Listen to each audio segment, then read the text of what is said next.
wabarakatuh. Alhamdulillahirrabbilalamin. Wabihi nasta'in ala umuri dunya waddin. Wassalatu wassalamu ala sayyidina Muhammadin wa ala alihi washabihi ajmain, amma ba'du. Puji syukur marilah senantiasa kita panjatkan kehadirat Allah Subhanahu wa taala, Tuhan semesta alam, karena berkat rahmat dan karunia-Nya kita semua masih diperkenankan untuk berkumpul di tempat yang mulia ini dalam keadaan sehat. Tak lupa juga sholawat serta salam kita haturkan kepada junjungan kita Nabi besar Muhammad SAW yang akan memberikan kita syafaat di yaumul akhir. Pada kesempatan kali ini saya akan membawakan kultum singkat dengan tema Nuzulul Quran. Sebelum masuk ke pembahasan, saya ingin bertanya dulu nih, ada yang tahu Nuzulul Quran itu apa?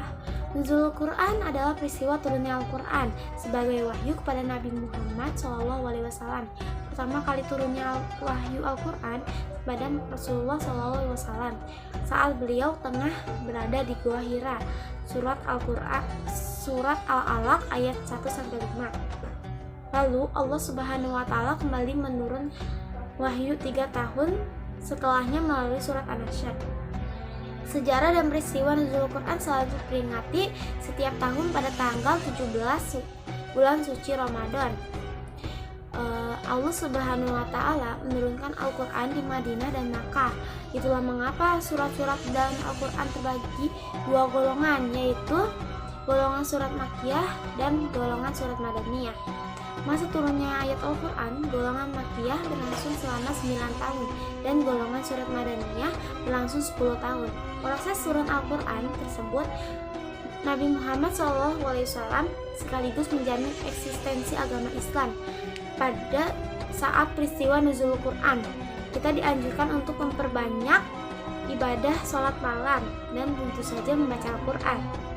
Tak hanya sekedar membaca, kita diwajibkan pula untuk mengamalkan ajaran yang terkandung dalam Al-Quran dalam kehidupan sehari-hari.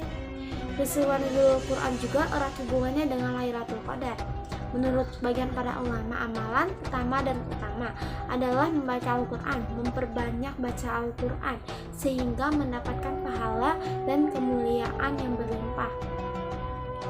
Amalan berikutnya melakukan itikaf, yaitu berdiam diri di masjid sesuai ketentuan itikaf, seraya membaca Al-Quran, berzikir, berdoa, dan melaksanakan sholat malam seperti sholat sunat tahajud, sholat hajat, dan lain-lainnya. Selanjutnya, memperbanyak doa sesuai hajat adalah juga bagian dari amalan pada malam Nuzulul Quran.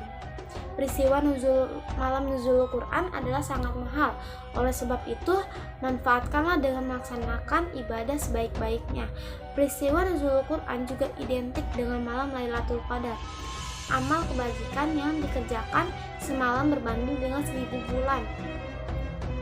Sebagian ulama berpandangan malam Nuzulul Quran itulah malam Lailatul Qadar, atau malam Lailatul Qadar itulah Al-Quran diturunkan pertama kali, sehingga disebut malam Lailatul Qadar karena amalan kemuliaan melampaui 1000 bulan lamanya bagi suatu amalan kebaikan.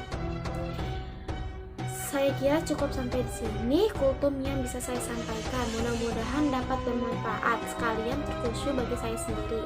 Akhirul kalam, wabillahi taufik wal hidayah. Wassalamualaikum